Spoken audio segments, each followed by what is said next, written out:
ദൈവത്തിന് മഹത്വം. ഈ നല്ല ദിവസത്തിനും നല്ല സമയത്തിനുമായിട്ട് നമുക്ക് ദൈവത്തിന് നന്ദി പറയാം. കർത്താവ് നമ്മൾ ഇത്രത്തോളം നടത്തി പരിപാലിച്ചു. പ്രത്യേക ഒരു പുതിയ ദിവസത്തിലേക്ക് നമ്മളെ പ്രവേശിപ്പിച്ചു. ഓരോ ദിവസവും ദൈവ സാന്നിധ്യം അനുഭവിച്ചുകൊണ്ട് സമാധാനത്തിലും സ്വസ്ഥതയിലും സന്തോഷത്തിലുമൊക്കെ നമ്മൾ ജീവിക്കണമെന്നും നാം ദൈവഹിതം സംബന്ധിച്ച് പൂർണ്ണ നിശ്ചയമുള്ളവരായി തീരണമെന്നുള്ളതാണ് ദൈവഹൃദയത്തിലെ ആഗ്രഹം. ഒരു വ്യക്തി ദൈവത്തോട് ചേർന്ന് നടക്കാനായിട്ട് തുടങ്ങുമ്പോഴാണ് ദൈവഹിതം എന്താണെന്ന് മനസ്സിലാക്കുന്നത്. കാരണം ദൈവവചനം പറയുന്നുണ്ട്, സർവ്വലോകം ദുഷ്ടൻ്റെ അധീനതയിൽ കിടക്കുന്നു. അതുകൊണ്ട് ഈ ഭൂമിയിൽ ജനിച്ചു വളരുന്ന ഓരോ വ്യക്തികളും ഈ ലോകത്തിൻ്റെ മോഹങ്ങളിലാണ് നടക്കുന്നത്. എന്നാൽ ജീവിതയാത്രയിൽ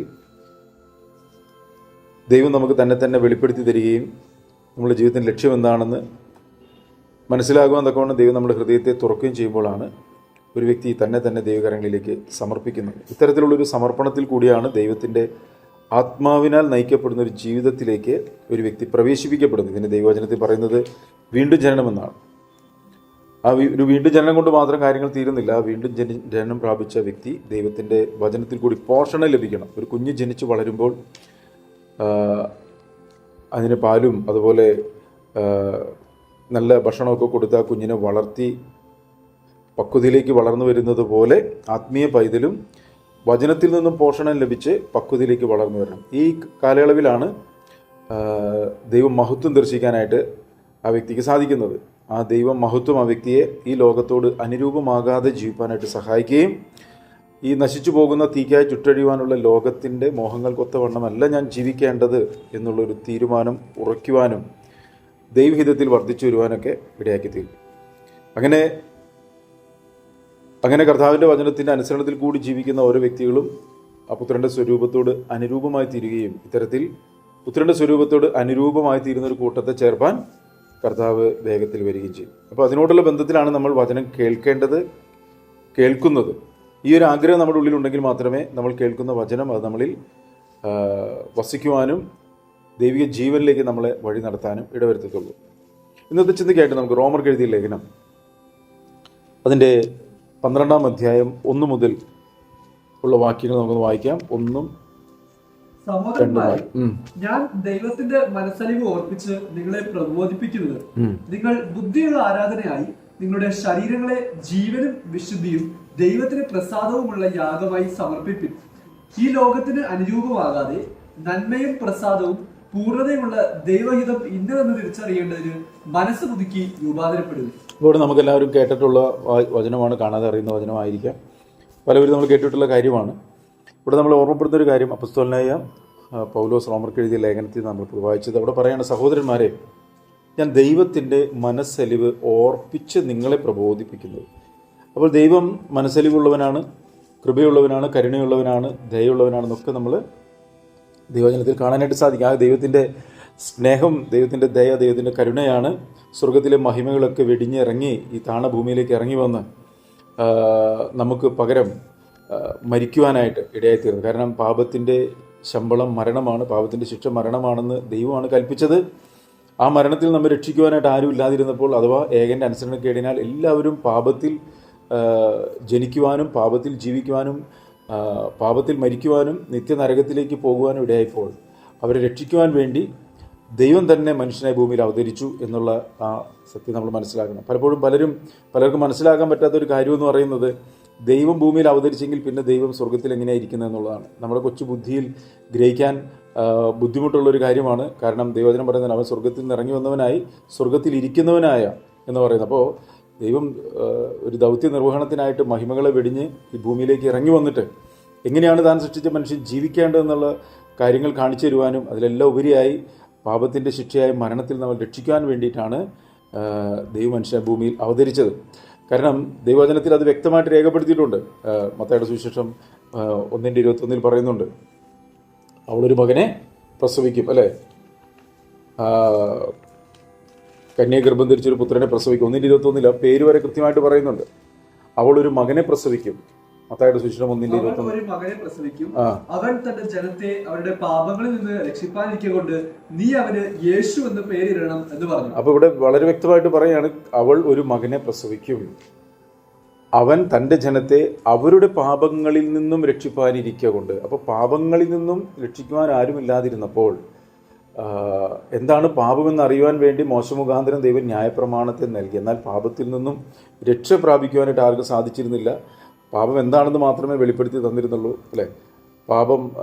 പാപത്തിൽ രക്ഷിക്കുവാനായിട്ട് അവരുടെ കർമ്മമാർഗ്ഗങ്ങൾക്കോ പ്രവൃത്തി മാർഗ്ഗങ്ങൾക്കോ ഒന്നും സാധിച്ചിരുന്നില്ല. എന്നാൽ ഇവിടെ പറയാണ്, അവൻ തൻ്റെ ജനത്തെ അവരുടെ പാപങ്ങളിൽ നിന്നും രക്ഷിപ്പാനിരിക്കുക കൊണ്ട് നീ അവന് യേശു എന്ന് പേർ ഇടയണം. അപ്പോൾ യേശു എന്ന് പറയുന്നത് മാനവരാശി മുഴുവൻ പാപത്തിൽ നിന്നും രക്ഷിക്കുന്ന ദൈവത്തിൻ്റെ രക്ഷാകരമായ പദ്ധതിയാണ്. അപ്പോൾ അത് 2000 വർഷങ്ങൾക്ക് മുമ്പ് സംഭവിച്ചൊരു കാര്യമാണ്.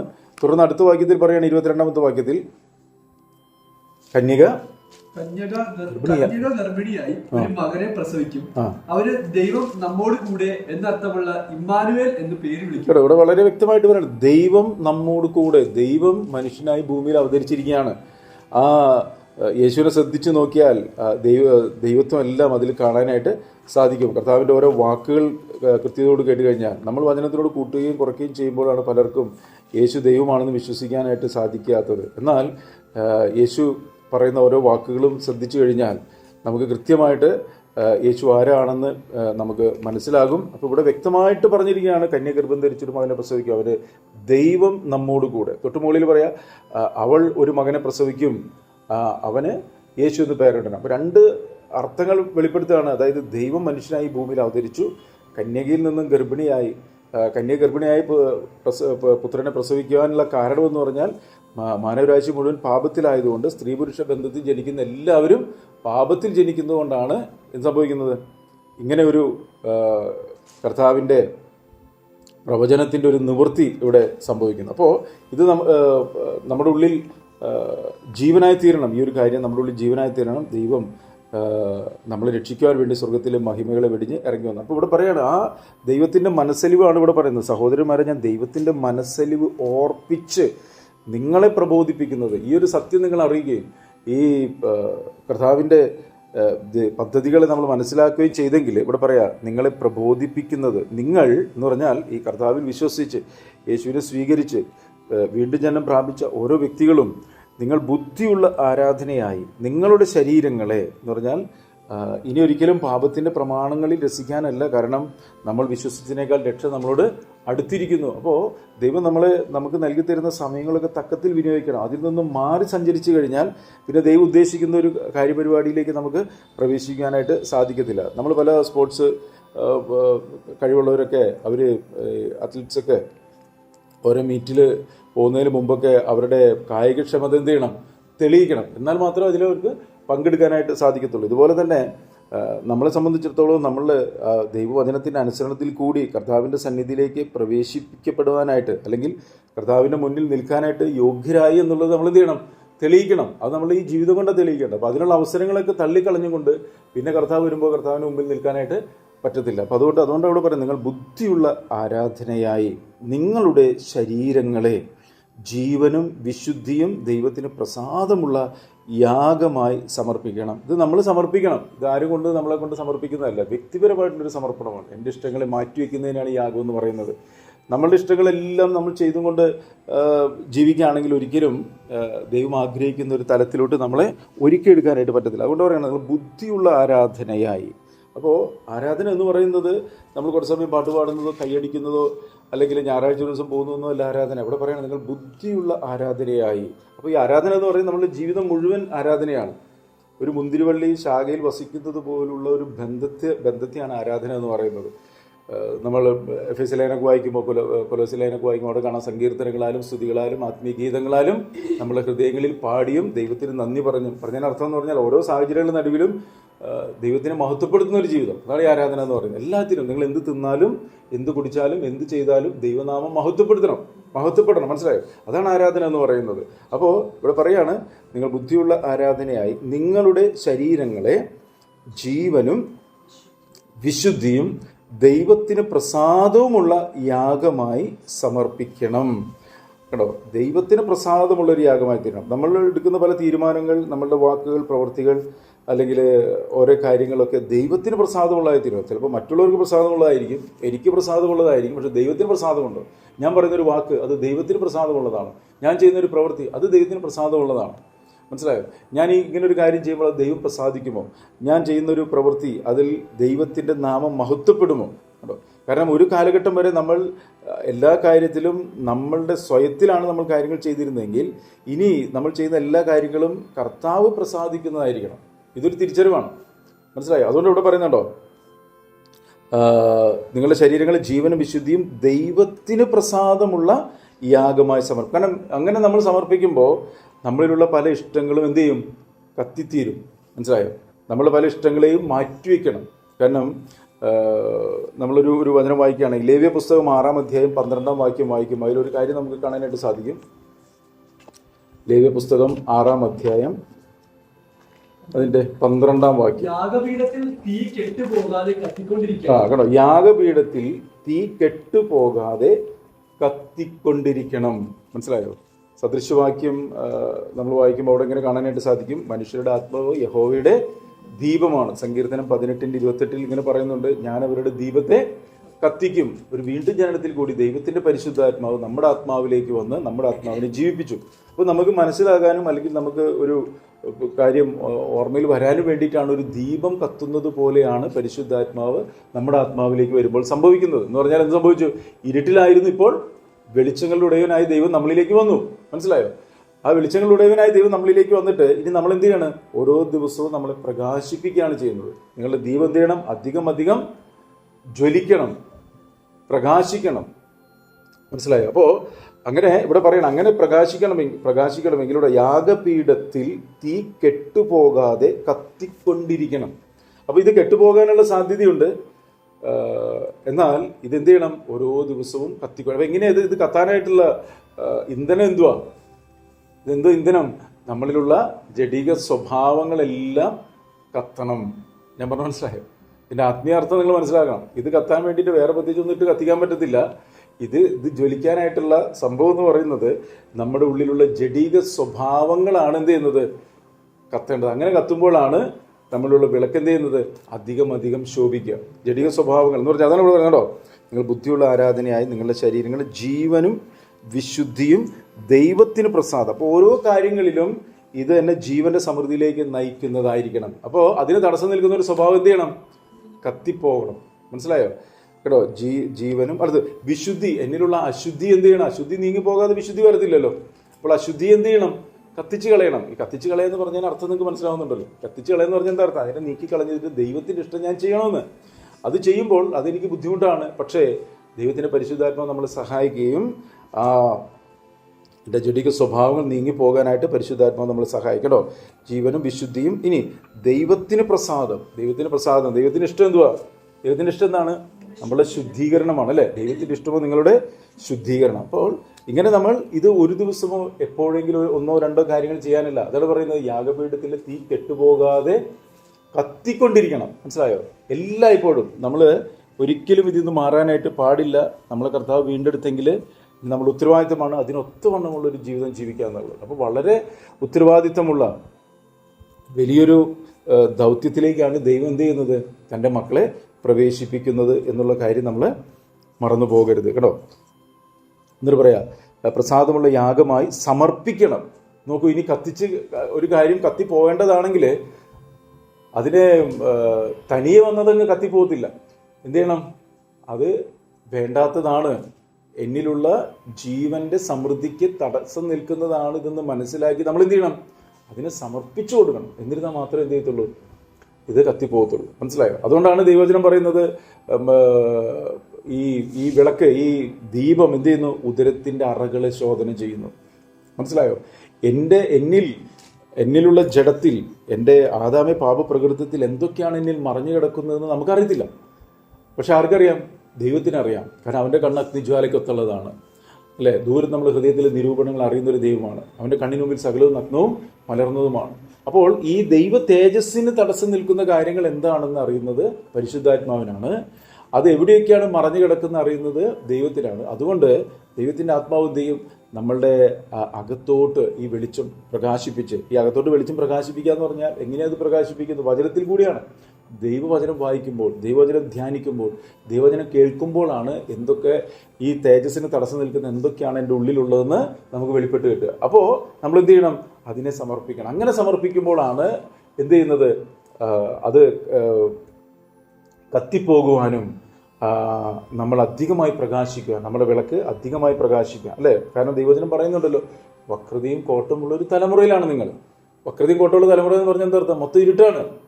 മനസ്സിലായോ? വക്രതയും കോട്ടമുള്ളൊരു തലമുറയുടെ നടുവിൽ നിങ്ങൾ അനിന്യരും പരമാർത്ഥികളും ദൈവത്തിൻ്റെ നിഷ്കളങ്ക മക്കളായി ഈ ലോകത്തിൽ ജീവന്റെ വചനം കേട്ടോ പ്രമാണിച്ച്.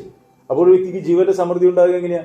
വചനത്തിന്റെ അനുസരണത്തിൽ കൂടിയാണ്. അപ്പോൾ വചനം അനുസരിക്കണമെങ്കിൽ എന്ത് ചെയ്യണം? ആ വചനത്തിന് വിരുദ്ധമായിട്ടുള്ള എൻ്റെ അകത്ത് ഇരിക്കുന്ന പല ഇഷ്ടങ്ങളും ആഗ്രഹങ്ങളും മുറുകെ പറ്റുന്ന പാപങ്ങളെ എന്ത് ചെയ്യണം? നമ്മൾ നീക്കിക്കളയണം. അതിനാണ് സമർപ്പിക്കുക എന്ന് പറയുന്നത്. അങ്ങനെ സമർപ്പിക്കുമ്പോൾ എന്ത് സംഭവിക്കും? ആ ജഡിക സ്വഭാവങ്ങൾ എന്നിൽ നിന്ന് നീങ്ങിപ്പോകാനും എന്നിൽ ദൈവ തേജസ് നിറയപ്പെടുവാനും ഇടയായിത്തീരും, അല്ലെ? വചനം പറയുന്നുള്ള മൂടുപടം നീങ്ങിയ മുഖത്ത് കർത്താവിന്റെ തേജസ്സിനെ കണ്ണാടി പോലെ പ്രതിബിംബിക്കുന്നവരായി നാം എല്ലാവരും തേജസ്സിന്മേൽ തേജസ് പ്രാപിച്ച് അതേ പ്രതിമയായി രൂപാന്തരപ്പെടും. അപ്പോൾ പല മൂടുപടങ്ങളും നീങ്ങിപ്പോകണം. മനസ്സിലായോ? നമ്മളിലുള്ള മറിഞ്ഞു കിടക്കുന്ന പല ജഡിക സ്വഭാവങ്ങൾ, വ്യാജഭാവങ്ങൾ, നുണ, കള്ളത്തരങ്ങൾ, അല്ലെങ്കിൽ നമ്മൾ തന്നെ ഇതാരും അറിയത്തില്ല, ഇതൊന്നും അറിയത്തില്ല ആർക്കും, അല്ലേ? പക്ഷെ ദൈവത്തിനറിയാം, പിടികിട്ടുന്നുണ്ടോ? അപ്പോൾ നമ്മുടെ ഉള്ളിലുള്ള വ്യാജവും കള്ളത്തരവും നുണയും അല്ലെങ്കിൽ സ്വയനീതിയും തന്നെത്താൻ വഞ്ചിക്കുന്ന സ്വഭാവങ്ങളൊക്കെ ദൈവ തേജസ്സിന് തടസ്സം നിൽക്കും.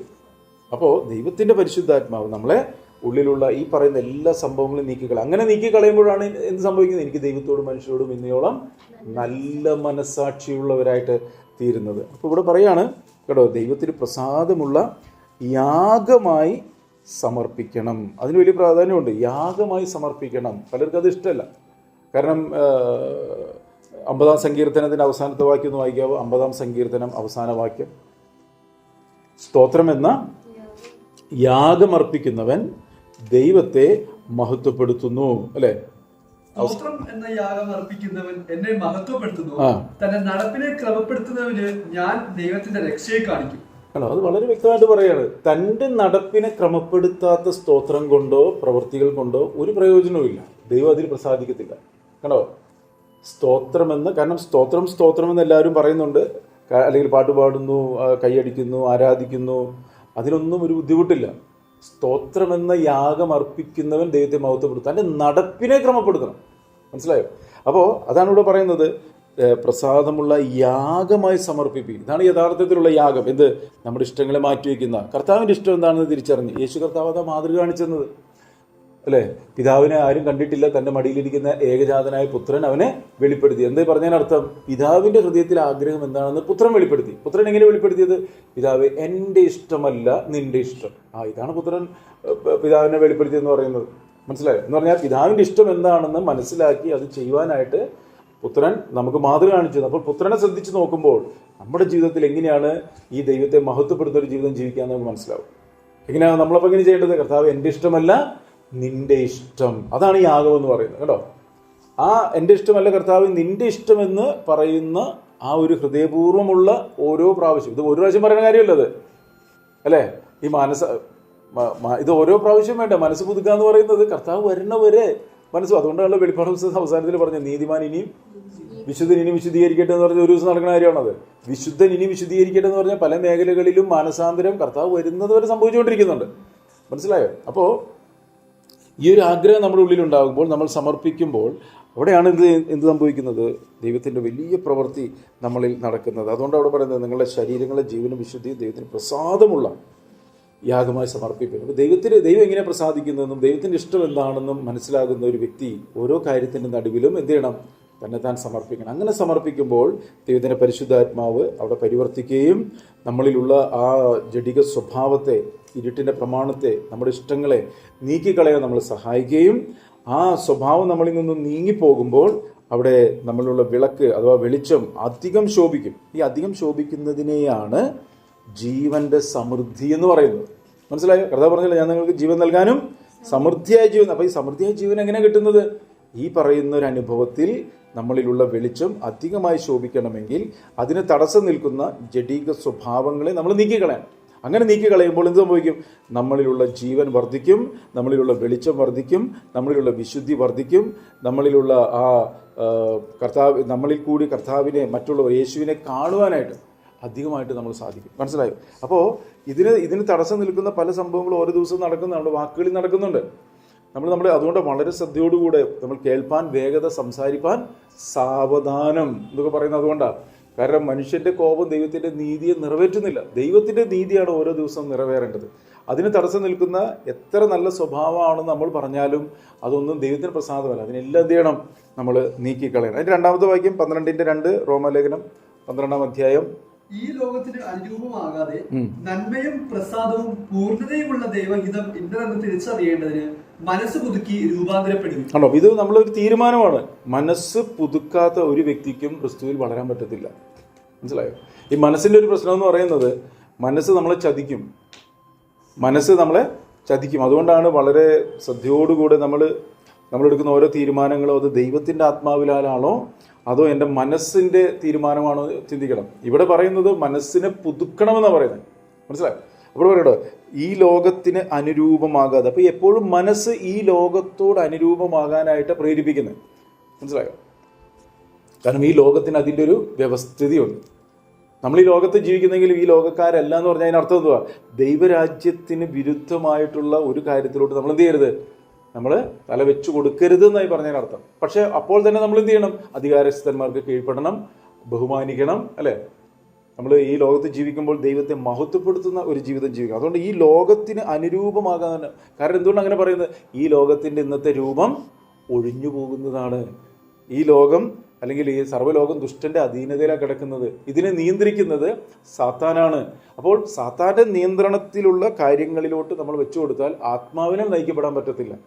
ആത്മാവിനാൽ നയിക്കപ്പെട്ടെങ്കിൽ മാത്രമേ ഓരോ കാര്യങ്ങളും നമുക്ക് തിരിച്ചറിയാനായിട്ട് പറ്റത്തുള്ളൂ. അതുകൊണ്ടാണ് ഈ ലോകത്തിന് അനുരൂപം. അയാൾ കർത്താവ് പറയുന്ന ഈ ലോകത്തിന്റെ പ്രഭു വരുന്നു പറയുന്നില്ലേ?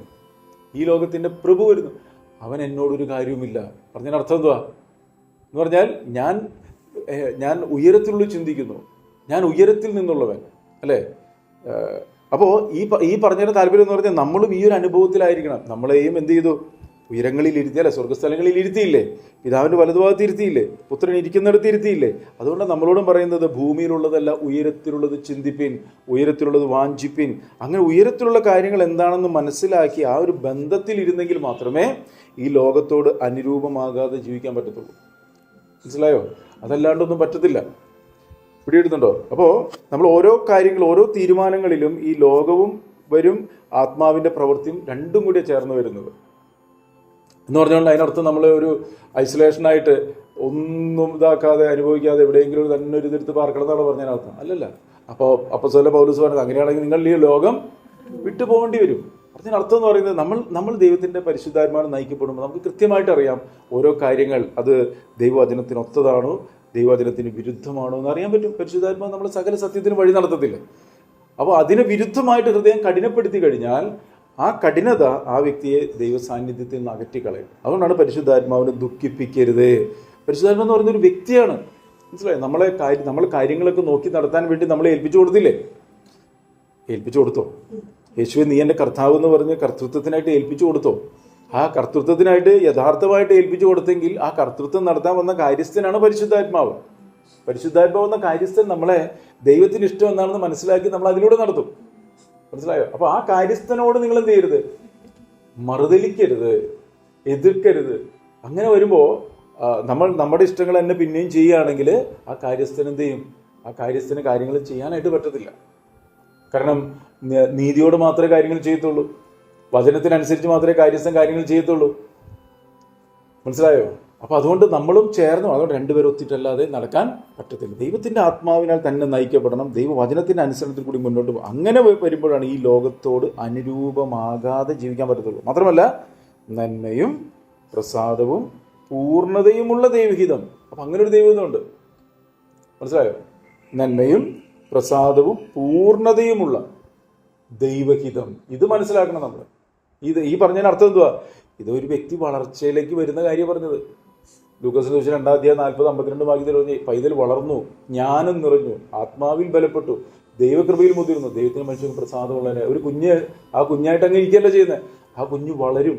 ആ വളർച്ചയുടെ ഘട്ടങ്ങളെ കുറിച്ചാണ് പറയുന്നത്. നന്മയും പ്രസാദവും പൂർണ്ണതയുമുള്ള ദൈവഹിതത്തിലേക്ക് വളരും. പക്ഷെ വളരണമെങ്കിൽ അതിന് എന്ത് ചെയ്യണം? മനസ്സ് പുതുക്കി രൂപാന്തരപ്പെടണം. ഇതിന് വളരെ പ്രാധാന്യമുണ്ട്.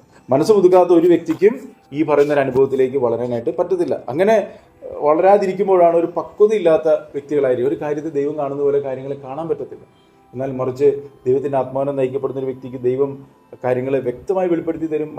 മനസ്സ് നമുക്ക് പൊഴിച്ചു തരും, അല്ലെ? വരുവാനുള്ള കാര്യങ്ങളെ അറിയിച്ചു തരും.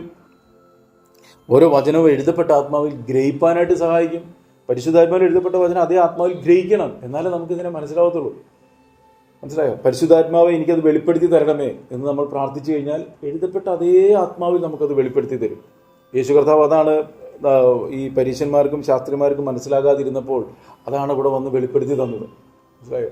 നിങ്ങളിതൊക്കെ ഇങ്ങനെ വായിക്കുന്നുണ്ട്, പക്ഷേ ഇതാണ് ഞാൻ ഉദ്ദേശിച്ചത് എന്നാണ് പറയുന്നത്. മനസ്സിലായോ? അവർ വേറെ രീതിയിലാണ് അതിനെ വ്യാഖ്യാനിക്കുന്നത്. അങ്ങനെ വ്യാഖ്യാനിക്കാനുള്ള കാരണം എന്തുവാ? അവരുടെ ഹൃദയം കാഠിന്യമാണ്. അപ്പോൾ നമ്മളുടെ ഹൃദയം കഠിനപ്പെട്ട് കഴിഞ്ഞാൽ ദൈവം ഉദ്ദേശിച്ചതുപോലെ കാര്യങ്ങളെ മനസ്സിലാക്കാൻ പറ്റത്തില്ല. അതുകൊണ്ടാണ് നമ്മൾ ഹൃദയങ്ങളെ മാറ്റണം. മനസ്സ് പുതുക്കുമ്പോൾ എന്താ സംഭവിക്കുന്നത്? കഠിനതകൾ മാറും, കയ്പ് മാറും, പക മാറും, വെറുപ്പ് മാറും, വിദ്വേഷം മാറും, അല്ലേ? എന്തൊക്കെ ജഡിക സ്വഭാവങ്ങൾ ഇത് മാറുന്നതിന് ആ മനസ്സ് പുതുക്കാൻ പറയുന്നത്. അങ്ങനെ മനസ്സ് പുതുക്കുമ്പോഴാണ് നമ്മൾ ദൈവിക ജീവനിൽ വളർന്ന് വരാനായിട്ടിടയായി. 1 പത്രോസ് 4:19. 4:19. അതുകൊണ്ട് ദൈവേഷ്ടപ്രകാരം കഷ്ടം സഹിക്കുന്നവർ നന്മ ചെയ്തും കൊണ്ട് തങ്ങളുടെ പ്രാണനെ വിശ്വസ്തനായ സൃഷ്ടാവിങ്കൽ ഭരമേൽപ്പിക്കട്ടെ.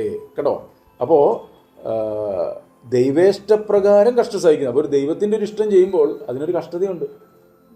അതുകൊണ്ട് വചനം പറയുന്നത് റോമാലേഖനത്തിൽ പറയുന്നല്ലേ, കഷ്ടത സഹിഷ്ണുതയെയും സഹിഷ്ണുത സിദ്ധതയെയും സിദ്ധത പ്രത്യാശയും ഉളവാക്കുന്നു എന്നറിഞ്ഞ് കഷ്ടങ്ങളിലും സന്തോഷിക്കുക. അതവിടെ പറയുന്നുണ്ട്. ദൈവേഷ്ടപ്രകാരം ഒരു ദൈവത്തിൻ്റെ ഒരു ഇഷ്ടം ചെയ്യുമ്പോൾ ആ ഇഷ്ടത്തിന് എതിര് നിൽക്കുന്ന ഒരു സ്വഭാവം നമ്മളിൽ നിന്ന് നീങ്ങിപ്പോകണം. അത് എനിക്ക് കഷ്ടതയാണ്. അതിനാണ് ഈ ക്രൂശ് എന്നൊക്കെ പറയുന്നത്. മനസ്സിലായോ? അപ്പോൾ ഇവിടെ പറയണം കേട്ടോ, ദൈവേഷ്ടപ്രകാരം കഷ്ടം സഹിക്കുന്നവർ. അല്ലാതെയും കഷ്ടം സഹിക്കാം കേട്ടോ. അതുകൊണ്ട് എടുത്തു പറഞ്ഞു, ദൈവേഷ്ടപ്രകാരം. പലരും പലവിധമായിട്ടും ജഡികമായിട്ടുള്ള തീരുമാനങ്ങൾ എടുത്തിട്ട് കഷ്ടങ്ങൾ വന്നിട്ട് പലരും പറയണം അയ്യോ കഷ്ടം. അതാ കഷ്ടമല്ല പറയുന്നത്. ദൈവേഷ്ടപ്രകാരം കഷ്ടം എന്ന് പറഞ്ഞാൽ വചനത്തിൻ്റെ അനുസരണത്തിനായിട്ട് സമർപ്പിക്കുമ്പോൾ അതിന് തടസ്സം നിൽക്കുന്ന എൻ്റെ ഉള്ളിലുള്ള ഒരു ഇഷ്ടം കേട്ടോ, ദൈവേഷ്ടപ്രകാരം അത് മാറിപ്പോവുകയാണ്. അതാണ് ദൈവേഷ്ടപ്രകാരം കഷ്ടം സഹിക്കുന്നവർ. പറയാണ്, നന്മ ചെയ്തും കൊണ്ട് തങ്ങളുടെ പ്രാണനെ വിശ്വസ്തനായ സൃഷ്ടാവെങ്കിൽ ഭരമേൽപ്പിക്കട്ടെ. യേശു കർത്താവ് പറഞ്ഞു, ഞാൻ എൻ്റെ പ്രാണനെ, അല്ലെ, എൻ്റെ ആത്മാവിനെ ഏൽപ്പിക്കും. പ്രാണനിലാണ് എന്തിരിക്കുന്നത്? നമ്മുടെ ഇഷ്ടങ്ങൾ, ആഗ്രഹങ്ങളൊക്കെ ഇരിക്കുന്നത്. അപ്പോൾ ആ ഇഷ്ടങ്ങളെ മാറ്റിവെക്കുന്നതിനാണ് പ്രാണനെ സൃഷ്ടാവിങ്കൽ ഭരമേൽപ്പിക്കട്ടെ എന്ന് പറഞ്ഞത്. അങ്ങനെ ഏൽപ്പിക്കും. അത് പ്രാണന് ഭയങ്കര ബുദ്ധിമുട്ടാണ്. എന്തുകൊണ്ട് എപ്പോഴും ഈ വീടുകളിൽ വഴക്കും പ്രശ്നങ്ങളൊക്കെ ഉണ്ടാകുന്നത്? എന്തുകൊണ്ടുണ്ടാകുന്നത്? രണ്ട് ഇഷ്ടങ്ങൾ തമ്മിൽ, എനിക്ക് എൻ്റെ ഇഷ്ടം വേണം, മറ്റേയാളുടെ ഇഷ്ടം പറയുന്നത്. ഈ രണ്ട് ഇഷ്ടങ്ങൾ തമ്മിൽ ഇടികൂടുന്നതാണ്, വഴക്ക് കൂടുന്നതാണ്. ഭാര്യയും ഭർത്താവും, ഭാര്യയ്ക്കൊരു ഇഷ്ടം, ഭർത്താവിനൊരു ഇഷ്ടം. എന്നാൽ അവിടെ ഒരു വ്യക്തി ആ ഭർത്താവ് ഭാര്യയുടെ ഇഷ്ടത്തിനായിട്ട് നിന്നു കൊടുത്താൽ പ്രശ്നം തീർന്നില്ലേ? പറഞ്ഞു മനസ്സിലായോ? അല്ലെങ്കിൽ ഭാര്യ ഭർത്താവിൻ്റെ ഇഷ്ടത്തിനായി നിന്നു കൊടുത്താൽ പിന്നെ അവിടെ പ്രശ്നമില്ല. അപ്പോൾ രണ്ട് ഇഷ്ടങ്ങൾ, മനസ്സിലായോ? അതുകൊണ്ടാണ് യേശു കർത്താവ് വന്നപ്പോൾ പിതാവിൻ്റെ ഇഷ്ടമാണ് നിറവേറേണ്ടത് എന്ന് മനസ്സിലാക്കി തൻ്റെ ഇഷ്ടത്തെ മാറ്റിവെക്കുക. പിടിയിടുന്നുണ്ട്. അപ്പോൾ മക്കള് അമ്മയപ്പന്മാർ തമ്മിൽ വഴക്കുണ്ടാകുന്ന എന്തുകൊണ്ടാണ്? മക്കൾക്ക് മക്കളുടേതായ ഇഷ്ടം, മാതാപിതാക്കൾ അവരുടെ ഇഷ്ടത്തെ അവരിലേക്ക് പറഞ്ഞു കൊടുക്കുന്നു. അപ്പോൾ അവരുടെ ഇഷ്ടവും നമ്മുടെ രണ്ട് ഇഷ്ടങ്ങൾ തമ്മിൽ എന്ത് ചെയ്യാണ്? ഫൈറ്റ് കൂടെ ചെയ്യുന്നത്. അപ്പോൾ അവിടെ ഒരു സമർപ്പണം ഉണ്ടായ മക്കൾ മനസ്സിലാക്കണം, മാതാപിതാക്കൾ പറയുന്നതിൽ കാര്യമുണ്ടെന്ന് മനസ്സിലാക്കി അതിനായിട്ട് സമർപ്പിക്കുമ്പോൾ അതാണ് ഈ പറയുന്നത്. എന്ത്? ദൈവേഷ്ടപ്രകാരം പ്രാണൻ. ആ പ്രാണൻ ഓരോ കൊച്ചു കാര്യങ്ങൾ പറയുമ്പോൾ പോലും, അല്ലേ, കുഞ്ഞുങ്ങൾക്ക് എന്താ സമയം, ഒരു ചെറിയൊരു കാര്യം പറയുമ്പോൾ അവർ ഭയങ്കര ശ്രദ്ധ. കാരണം അവരുടെ പ്രാണനിലുള്ളൊരു ഇഷ്ടത്തെ മാറ്റാനാണ് മാതാപിതാക്കൾ പറയുന്നത്. അത് ഭയങ്കര ബുദ്ധിമുട്ടാണ്. ഓരോ കൊച്ചു കാര്യം നിങ്ങൾ നോക്കിയേ, അപ്പോഴാണ് അവിടെ എന്ത് ചെയ്യുന്നത്? ദേഷ്യം വരുന്നു, വഴക്കുണ്ടാക്കുന്നു, അല്ലേ? അല്ലെങ്കിൽ ഭാര്യയോട് ഭർത്താവ് ഒരു കാര്യം പറയുന്നു. അപ്പോൾ ഇവിടെ ഒരു സമർപ്പണം ഉണ്ടായാൽ അതിനാണ് ഈ പ്രാണനെ എന്ന് എടുത്തു പറഞ്ഞു. മനസ്സിലായോ? പ്രാണനെ എന്ത് ചെയ്യണം? വിശ്വസ്തനായ സൃഷ്ടാവിങ്കൽ ഭരമേൽപ്പിക്കട്ടെ എന്ന് പറഞ്ഞാൽ അതിനർത്ഥം എൻ്റെ ഈ സ്വഭാവത്തെ, എൻ്റെ ഇഷ്ടത്തെ കർത്താവ് നിൻ്റെ കരങ്ങളിലേക്ക് ഞാൻ സമർപ്പിക്കുകയാണ്. എന്നെ കൊണ്ടത് സാധിക്കുന്നില്ല, എനിക്ക് എൻ്റെ ഇഷ്ടം ചെയ്യാനാണ് കർത്താവ് ഇപ്പോഴും ആഗ്രഹം. എന്നാൽ കർത്താവ് നിൻ്റെ ഇഷ്ടം എന്താണെന്ന് ഞാൻ മനസ്സിലാക്കി ഞാനതിനായിട്ട് സമർപ്പിക്കുന്നു. അല്ലെ, ഒരു പുരുഷൻ്റെ തല ക്രിസ്തുവാണ്. ക്രിസ്തുവിൻ്റെ ഇഷ്ടം എന്താണെന്ന് മനസ്സിലാക്കി സമർപ്പിക്കുന്ന ഒരു പുരുഷനെ സംബന്ധിച്ചിടത്തോളം അവൻ്റെ പ്രാണനും എന്ത് ചെയ്യും? ഇതുപോലെ ഏൽപ്പിക്കണം. ഒരു ഭാര്യയുടെ തല ഭർത്താവാണ്. ഭർത്താവിൻ്റെ ഇഷ്ടം എന്താണെന്ന് മനസ്സിലാക്കി ഭാര്യ ഏൽപ്പിക്കുമ്പോൾ ഈ അവിടെ പല ഇഷ്ടങ്ങൾ മാറ്റി വയ്ക്കുമ്പോൾ പ്രാണന് പ്രശ്നമാണ്. മക്കളെ അമ്മയപ്പന്മാരെ അനുസരിക്കണം, അല്ലെ? അമ്മയപ്പന്മാരെ അനുസരിക്കുമ്പോൾ മക്കളുടെ ഇഷ്ടത്തിന് വിരുദ്ധമായിട്ടായിരിക്കും അമ്മയപ്പന്മാർ പറയുന്നത്. പക്ഷേ ആ ഇഷ്ടത്തിനായിട്ട് സമർപ്പിക്കുമ്പോൾ തൻ്റെ പ്രാണനെ കർത്താവിൻ്റെ കാര്യങ്ങളിലേക്ക് സമർപ്പിക്കുക, അല്ലെ? ദാസന്മാര് യജമാനന്റെ ഇഷ്ടം ചെയ്യണം എന്ന് പറയുമ്പോൾ യജമാനന്മാര്, ഇങ്ങനെ ഓരോ വ്യക്തികളോടും പറയുന്നുണ്ട്, ഇല്ലേ? അപ്പോൾ ഇങ്ങനെ നമ്മളുടെ വ്യക്തി ജീവിതത്തിലും കുടുംബ ജീവിതത്തിലാണ് മനസ്സ് പുതുക്കി രൂപാന്തരപ്പെടാനുള്ള അവസരങ്ങൾ തരുന്നത്. അങ്ങനെയുള്ള അവസരങ്ങളെ മനസ്സിലാക്കി പരിശുദ്ധാത്മാവിൽ കാര്യങ്ങൾ ഗ്രഹിച്ചു ചെയ്യുന്ന വ്യക്തികളാണ് എന്ത് ചെയ്യുന്നത്? ക്രിസ്തുവിൽ വളർന്നു വരുന്നത്. കൊരിന്ത്യർക്ക് എഴുതിയ ലേഖനം 6-ാം അധ്യായം 1 കൊരിന്ത്യ ലേഖനം 6-ന്റെ 19ഉം 20ഉം വാക്യങ്ങളൊന്ന് വായിക്കുമ്പോൾ, ദൈവത്തിന്റെ ദാനമായി നിങ്ങളിലിരിക്കുന്ന പരിശുദ്ധാത്മാവിന്റെ മന്ദിരമാകുന്നു നിങ്ങളുടെ ശരീരം എന്നും നിങ്ങളെ വിലയ്ക്ക് വാങ്ങിയിരിക്കാൻ നിങ്ങൾ താന്താങ്ങൾക്കുള്ളവരല്ല എന്നും അറിയുന്നില്ലയോ? ആകയാൽ നിങ്ങളുടെ ശരീരം കൊണ്ട് ദൈവത്തെ മഹത്വപ്പെടുത്തുന്നു. ഹലോ, നമ്മളൊരു സാധനം വില കൊടുത്ത് വാങ്ങിക്കഴിഞ്ഞാൽ, അല്ലേ, അത് വാങ്ങുന്നത് വരെ അത് ആരുടെ ആയിരുന്നു? ആ വ്യക്തിയുടെ ആയിരുന്നു. ശ്രദ്ധിച്ചോ നിങ്ങൾ? നമ്മളൊരു സാധനം വില കൊടുത്ത് വാങ്ങിക്കഴിഞ്ഞാൽ, വില കൊടുത്ത് അത് വാങ്ങിക്കഴിഞ്ഞാൽ പിന്നെ അത് ആരുടെയായി? വാങ്ങിയ വ്യക്തിയുടെ. ഇവിടെ എന്താ പറഞ്ഞേ? 19ാമത് വാക്യം, ദൈവത്തിന്റെ ദാനമായി നിങ്ങളിലിരിക്കുന്ന പരിശുദ്ധാത്മാവിന്റെ മന്ദിരമാകുന്നു നിങ്ങളുടെ ശരീരം. അപ്പൊ നമ്മളെ ശരീരം എന്താണ്? ദൈവത്തിന്റെ പരിശുദ്ധാത്മാവിന്റെ മന്ദിരം. അപ്പൊ ദൈവം വസിക്കുന്ന ഏതെങ്കിലും ഒരു കെട്ടിടത്തിൽ അല്ലെന്ന് മനസ്സിലായില്ലേ? എവിടെ ദൈവം വസിക്കുന്നത്? നമ്മളുടെ ശരീരത്തിൽ. അടുത്തത്, നിങ്ങളെ വിലയ്ക്ക് വാങ്ങി. ആര് വാങ്ങി?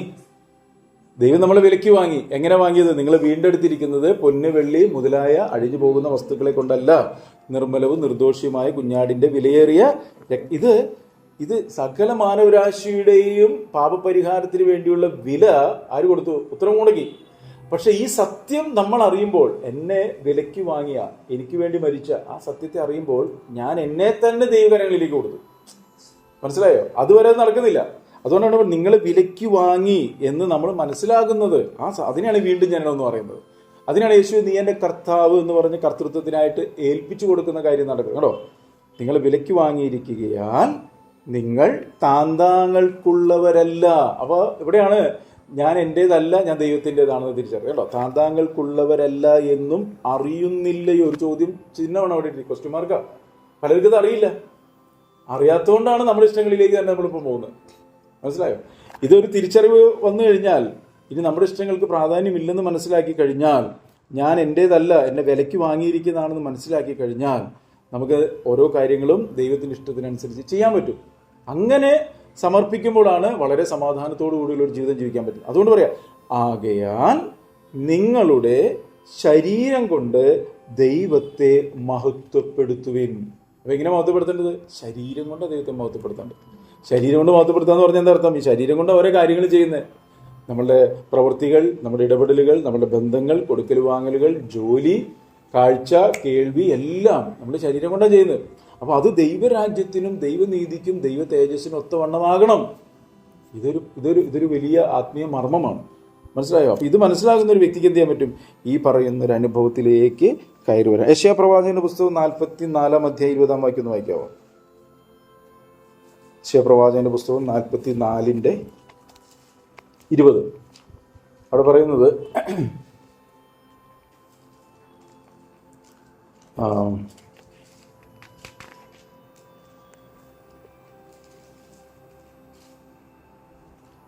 അവൻ വെണ്ണിയും തിന്നുന്നു, വഞ്ചിക്കപ്പെട്ട അവന്റെ ഹൃദയം അവനെ തെറ്റിച്ചു കളയുന്നു. അവൻ തന്റെ പ്രാണനെ രക്ഷിക്കുന്നില്ല. എന്റെ വലം കയ്യിൽ ഭോഷ്കില്ലയോ എന്ന് ചോദിക്കുന്നതുമില്ല. ഇവിടെ ഒരു പറയുന്ന ഒരു കാര്യം പറയാണ്, അവന്റെ ഹൃദയം അവനെ തെറ്റിച്ചു കളയും. ഞാൻ നേരത്തെ പറഞ്ഞില്ലേ, തെറ്റിച്ചു കളയുന്ന ആരാ? നമ്മളുടെ മനസ്സാണ് നമ്മൾ തെറ്റിക്കുന്നത്. മനസ്സ്. എവിടേക്ക്? അവന്റെ ഹൃദയം അവനെ തെറ്റിച്ചു കളയുന്നു. അവൻ തൻ്റെ പ്രാണനെ രക്ഷിക്കുന്നില്ല.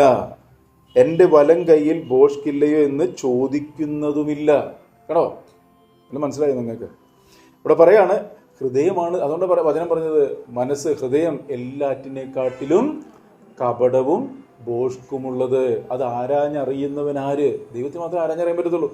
ദൈവത്തിന് ആരാഞ്ഞറിയുന്നത് കൊണ്ടാണ് വചനത്തിൽ കൂടി, വചനമാണ് ദൈവം എന്ന് പറയുന്നത്, വചനത്തിൽ കൂടി കാര്യങ്ങളെ കാണിച്ചു തരുമ്പോൾ അത് ഹൃദയത്തെ ശോധന ചെയ്യും. അപ്പോൾ മനസ്സ് പുതുക്കണം, പിറ്റത്തേക്ക് വെക്കരുത്. ഇത് വചനം കേൾക്കുമ്പോൾ തന്നെ അത് ഏറ്റു പറയണം. നാളേക്ക് വെച്ചാൽ അത് പറവെടുത്തുകൊണ്ട് പോകുന്നത്. ഇത് കേൾക്കുമ്പോൾ ശരിയാണല്ലോ, നാളെ ആവട്ടെ എന്ന് പറഞ്ഞാൽ ആ കേട്ട വചനം അപ്പോൾ തന്നെ പറവ കൊത്തിക്കൊണ്ട് പോകും. പറവ കൊത്തിക്കൊണ്ട് പോയാൽ പിന്നെ നിങ്ങൾ ഓർക്കത്തുമില്ല, മനസ്സ് പുതുക്കാനും പറ്റത്തില്ല. കാലങ്ങളും സമയങ്ങളും പോയിക്കൊണ്ടിരിക്കും. ഇനി പറയാം കേട്ടോ, തെറ്റിച്ചുകൾ. അവൻ തൻ്റെ പ്രാണനെ രക്ഷിക്കുന്നില്ല. പത്രോസ് ലേഖനത്തിൽ എന്ന് പറയുന്നത് തൻ്റെ പ്രാണനെ എന്ത് ചെയ്യണം? ഏൽപ്പിച്ചു കൊടുക്കട്ടെ എന്ന് പറഞ്ഞില്ല നമ്മൾ 1 പത്രോസ് 4:19 നമ്മൾ കണ്ടോ അത്? വിശ്വസ്തനായ സൃഷ്ടാവിങ്കൽ ഭരമേൽപ്പിക്കട്ടെ എന്ന് പറഞ്ഞില്ല 1 പത്രോസ് 4:19. ഇവിടെ പറയാണ് കേട്ടോ, തൻ്റെ പ്രാണനെ രക്ഷിക്കുന്നില്ല. പ്രാണനെ രക്ഷിക്കണമെങ്കിൽ പ്രാണൻ എന്ത് ചെയ്യണം? ദൈവസന്നിധിയിൽ ഏൽപ്പിക്കണം. സൃഷ്ടാവികൾ ഭരമേൽപ്പിക്കണം. ഇഷ്ടങ്ങൾ ദൈവസന്നിധിയിലേക്ക് കൊടുക്കണം. അപ്പോഴാണ് എന്ത് സംഭവിക്കുന്നത്? അവിടെ ദൈവത്തിൻ്റെ പരിശുദ്ധാത്മാവിൻ്റെ ഒരു പ്രവൃത്തി നടക്കുന്നത്. കണ്ടോ, എൻ്റെ വലം കൈയിൽ ബോഷ്കില്ലയോ എന്ന് ചോദിക്കുന്നു പറഞ്ഞാൽ, വലം കൈയിൽ ബോഷ്കില്ലയോ എന്ന് പറഞ്ഞു കഴിഞ്ഞാൽ നമ്മുടെ അകത്ത് വ്യാജവും ബോഷ്കും കള്ളത്തരവും ഇരുന്നു കഴിഞ്ഞാൽ ആ സംഭവം കൈകളിൽ കൂടി വെളിപ്പെട്ട് വരും. ഹൃദയം നിറഞ്ഞു കവിയുന്നു വായി പ്രസ്താവിക്കുന്നു എന്ന് പറയുന്നത് പോലെ അല്ലെ? തിമോഥെയോസിന്റെ ലേഖനത്തിൽ പറയണം, ആകയാൽ പുരുഷന്മാർ കോപവും വാഗ്വാദവും വിട്ട് വിശുദ്ധ കൈകളെ ഉയർത്തി പ്രാർത്ഥിക്കണം. ഇപ്പൊ വിശുദ്ധ കൈ എങ്ങനെ ഉണ്ടാവും? നന്നായി കഴുകിയതുകൊണ്ട് വിശുദ്ധ കൈ ഉണ്ടാവും? ഇല്ല. വിശുദ്ധ കൈ ഉണ്ടാവണമെങ്കിൽ ഹൃദയം ശുദ്ധിയുള്ളതായിരിക്കണം. അതാ പറഞ്ഞത്. മനസ്സിലായോ? അപ്പോൾ ഇവിടെ പറയാണ് ദൈവത്തിൻ്റെ വചനത്തിൻ്റെ കൃത്യമായിട്ടുള്ള അനുസരണത്തിൽ കൂടി മനസ്സിനെന്ത് ചെയ്യണം? നമ്മൾ പുതുക്കി പുതുക്കി മുന്നോട്ട് പോകണം. 2 തിമോത്തി 1:4 എന്ന് വായിച്ചോട്ടെ. 2 തിമോത്തി 1:4 ഇവിടെ പറയുന്നത്, ഞാൻ പൂർവന്മാരുടെ ദൃഷ്ടാന്തം അനുസരിച്ച് നിർമ്മല മനസാക്ഷിയോടെ ആരാധിക്കുന്ന ദൈവത്തിന് നിന്റെ നിർവ്യാജ വിശ്വാസത്തിന്റെ ഓർമ്മ നിമിത്തം സ്തോത്രം ചെയ്യുന്നു. അവിടെ ഒരു വാക്ക് കേട്ടോ, നിർമ്മല മനസാക്ഷിയോടെ ആരാധിക്കുന്ന ദൈവം. കേട്ടോ, എങ്ങനെ ദൈവത്തെ ആരാധിക്കേണ്ടത്? നിർമ്മല മനസാക്ഷിയോടെ. അപ്പോൾ മനസ്സിൽ കയ്പും പകയും വെറുപ്പും ഒക്കെ ഇരുന്നു കഴിഞ്ഞാൽ നമുക്ക് ദൈവത്തെ ആരാധിക്കാനായിട്ട് പറ്റത്തില്ല. മനസ്സ് പുതുക്കുന്ന ഒരു വ്യക്തിക്കാണ് ദൈവത്തെ എന്ത് ചെയ്യാൻ പറ്റത്തുള്ളൂ? ആ പറയുന്ന ഒരു അനുഭവത്തിൽ കയറി ആരാധിക്കാനായിട്ട് പറ്റത്തുള്ളൂ. ഒരു വാക്യം കൂടി വായിച്ച് നമുക്ക് നിർത്താം. 1 തെസ്സലോനിക്ക ലേഖനം 3:13. 1 തെസ്സലോനിക്കർക്ക് 1 ലേഖനം 3:13. ഇങ്ങനെ നമ്മുടെ കർത്താവായ യേശു തന്റെ സകല വിശുദ്ധന്മാരുമായി വരുന്ന പ്രത്യക്ഷതയിൽ നമ്മുടെ ദൈവവും പിതാവുമായവന്റെ മുൻപാകെ വിശദീകരണത്തിൽ അനന്യരായി വെളിപ്പെടും വേണം നിങ്ങളുടെ ഹൃദയങ്ങളെ സ്ഥിരപ്പെടുത്തുകയും ചെയ്യുമാറാകും. ഒത്തിരി പറയാനുണ്ട്, ഞാൻ പെട്ടെന്ന് അങ്ങ് പറഞ്ഞു നിർത്താം. ഇങ്ങനെ നമ്മുടെ കർത്താവായ യേശു തൻ്റെ സകല വിശുദ്ധന്മാരുമായി വരുന്ന പ്രത്യക്ഷതയിൽ. അപ്പോൾ ഇത് വരാൻ പോകുന്ന കാര്യമാണ്. ആരായിട്ട് വരുന്നത്? വിശുദ്ധന്മാരുമായിട്ട്. അപ്പോൾ ഈ ഒരു അനുഭവത്തിലേക്കാണ് ദൈവം നമ്മളെ ഒരുക്കിയെടുക്കുന്നത്. നമ്മുടെ ദൈവവും പിതാവുമായവന്റെ മുൻപാകെ വിശുദ്ധീകരണത്തിൽ അനിന്യമായി വെളിപ്പെടും വണ്ണം നിങ്ങളുടെ ഹൃദയങ്ങളെ സ്ഥിരപ്പെടുത്തുകയും ചെയ്യുമാറാകട്ടെ. അപ്പോൾ ഇത് മുകളിൽ പറഞ്ഞ കാര്യം സംഭവിക്കാനുള്ളതാണ്. ആ സംഭവിക്കാനുള്ളൊരു കാര്യത്തിലേക്കാണ് ഇന്ന് നമ്മൾ ഒരുങ്ങേണ്ടത്. എന്ത്? കർത്താവായ യേശു വിശുദ്ധന്മാരുമായി വരും. ആ വിശുദ്ധന്മാരുടെ കൂട്ടത്തിലേക്കാണ് ദൈവം നമ്മളെ വിളിക്കുന്നത്. മനസ്സിലായോ? നമ്മുടെ ദൈവവും പിതാവുമായവന്റെ മുൻപാകെ വിശുദ്ധീകരണത്തിൽ അനിന്യമായി വെളിപ്പെടും വണ്ണം. അപ്പോൾ ഈ ഒരു അനുഭവത്തിലേക്ക് ഒരുങ്ങണമെങ്കിൽ എന്ത് ചെയ്യണം? നിങ്ങളുടെ ഹൃദയങ്ങളെ സ്ഥിരപ്പെടുത്തുകയും ചെയ്യുമാറാകട്ടെ. ഹൃദയങ്ങളെ സ്ഥിരപ്പെടുത്തണമെങ്കിൽ എന്ത് ചെയ്യണം? നമ്മൾ ഏൽപ്പിച്ചു കൊടുക്കണം, മനസ്സ് പുതുക്കണം. അപ്പോൾ ഇവിടെ പറയുകയാണ്, ആകയാൽ സഹോദരന്മാരെ, ഞാൻ ദൈവത്തിൻ്റെ മനസ്സലിവ് ഓർപ്പിച്ച് നിങ്ങളെ പ്രബോധിപ്പിക്കുന്നത്, നിങ്ങൾ ബുദ്ധിയുള്ള ആരാധനയായി നിങ്ങളുടെ ശരീരങ്ങളെ ജീവനും വിശുദ്ധിയും ദൈവത്തിന് പ്രസാദമുള്ള യാഗമായി സമർപ്പിക്കും. ഈ ലോകത്തിന് അനുരൂപമാകരുത്. ഇതൊരു തീരുമാനമാണ്, ഹൃദയത്തിൽ എടുക്കേണ്ട ഒരു തീരുമാനമാണ്. ആ തീരുമാനം എടുക്കുന്ന വ്യക്തി, അതിനാണ് വീണ്ടും ജനനം എന്ന് പറയുന്നത്. കാരണം ആ തീരുമാനം എടുക്കുന്ന ഒരു വ്യക്തിയെ സഹായിക്കണമെങ്കിൽ പരിശുദ്ധാത്മാവ് വരണം. കേട്ടോ, ഈ ലോകത്തിന് അനുരൂപമാകാതെ നന്മയും പ്രസാദവും പൂർണ്ണതയുമുള്ള ദൈവീത വിണ്ണെന്ന് തിരിച്ചറിയാൻ മനസ്സ് പുതുക്കി രൂപാന്തരപ്പെടുകയാണ്. അപ്പോൾ ഈ തീരുമാനമെടുക്കുന്ന വ്യക്തി കർത്താവിനോട് ചേരുന്നു. എന്താ? എൻ്റെ പാപക്കറകളൊക്കെ കഴുകിക്കളഞ്ഞ് അങ്ങയുടെ വചനത്താൽ ഞാൻ ജീവിക്കാനായിട്ട് എന്നെ തന്നെ സമർപ്പിക്കുന്നു. ആ ഒരു സമർപ്പണത്തിൻ്റെ അല്ലെങ്കിൽ കർത്താവ് പറഞ്ഞ കാര്യത്തിൻ്റെ ഒരു അനുസരണമാണ് സ്നാനം എന്ന് പറയുന്നത്. മനസ്സിലായോ? ആ സ്നാനത്തിൽ എന്ത് ചെയ്യുന്നു? ആ പാപക്കറകളെ കഴുകിക്കളഞ്ഞ് ദൈവത്തിൻ്റെ ആത്മാവിന് നയിക്കപ്പെടുന്നൊരു ജീവിതത്തിലേക്ക് ദൈവം പ്രവേശിപ്പിക്കുന്നു. മാത്രമല്ല, ഈ ലോകത്തോട് അനുരൂപമാകാതെ ജീവിക്കുന്ന ഒരു ജീവിതത്തിലേക്കാണ് ആ പ്രവേശനം. മനസ്സിലായത് നിങ്ങൾക്ക്? കേട്ടോ, നന്മയും പ്രസാദവും പൂർണ്ണതയുമുള്ള ദൈവീതം ഇന്നെന്ന് തിരിച്ചറിയുവാൻ മനസ്സ് പുതുക്കി രൂപാന്തരപ്പെട്ടുകൊണ്ട് ഓരോ ദിവസവും ക്രിസ്തുവിൽ വളർന്നു വരുന്ന ഒരു ജീവിതത്തിലേക്ക് ദൈവം നമ്മളെ നയിക്കും. പ്രാർത്ഥിക്കും. കർത്താവ് ക്രിസ്തു പിതാവേ, അളവറ്റ കൃപയും കരുണയും സ്നേഹവും ഞങ്ങളുടെ മേൽ പകരുന്ന ദൈവമേ, പരിശുദ്ധാത്മാവിൽ എഴുതപ്പെട്ട വചനം അതേ ആത്മാവിൽ ഗ്രഹിച്ചും കൊണ്ട് ജീവിപ്പാൻ, ഇത് ദുഷ്കാലമാകിയാൽ സമയം തക്കത്തിൽ വിനിയോഗിപ്പാൻ, കർത്താവേ, ഞങ്ങളുടെ മനസ്സ് ചതിക്കുന്ന ഒരു ജീവിതമല്ല, മനസ്സിനെ പുതുക്കുന്ന ഒരു ജീവിതത്തിലേക്ക് ഞങ്ങൾ നടത്തണമേ കർത്താവേ. ഹൃദയങ്ങളെ ചിന്തകളൊക്കെ വിശുദ്ധീകരിക്കണമേ. നന്മയും പ്രസാദവും പൂർണ്ണതയുമുള്ള ദൈവികം ഓരോ സാഹചര്യങ്ങളുടെ നടുവിലും പരിശുദ്ധാത്മ വെളിപ്പെടുത്തി തരുമ്പോൾ അതിനെ ഏറ്റെടുത്തും കൊണ്ട് അതിന് തടസ്സം നിൽക്കുന്ന കാര്യങ്ങളെ ഏറ്റുപറഞ്ഞ് ഉപേക്ഷിച്ചുകൊണ്ട് ജീവിക്കാൻ ഞങ്ങളെ സഹായിക്കണം. ഞങ്ങളുടെ പരിശുദ്ധാത്മാ ഞങ്ങളെല്ലാവരും അഭിഷേകം ചെയ്യണമേ. ഞങ്ങളുടെ വരേണ്ട പ്രത്യാശ ഞങ്ങളെല്ലാവരും നിറയ്ക്കണം കർത്താവ്. നിലച്ചിരിക്കാത്ത നാഴികയിൽ മനുഷ്യപുത്രം വരുമല്ലോ, ഞങ്ങളും ഉണർന്നും ഒരുങ്ങി വിരിപ്പാൻ ഞങ്ങളെ സഹായിക്കണം. ദൈവങ്ങളിലേക്ക് ഞങ്ങളെല്ലാം സമർപ്പിക്കുന്നപ്പോൾ സമാധാനത്താലും സ്വസ്ഥതയാലും സന്തോഷത്താലും പ്രത്യാശയുടെ സമൃദ്ധിയാലും ജീവൻ്റെ സമൃദ്ധിയാലും വചനത്തിലൂടെ വലിയ ദാഹത്താലും ഞങ്ങൾ എല്ലാവരും നിറയ്ക്കണമെന്ന് പ്രാർത്ഥിക്കുന്നു. ശബ്ദങ്ങളിൽ ഓരോ മക്കളെ ഞങ്ങളുടെ കരങ്ങളിലേക്ക് സമർപ്പിക്കുന്നു. കൃപയിൽ മറയ്ക്കണം കർത്താവ്. യേശു ക്രിസ്തുവിൻ നാമത്തിൽ പ്രാർത്ഥിക്കുമ്പോൾ കൃപ തോന്നി കേൾക്കണം സ്വർഗീയ പിതാവേ. ആമേൻ.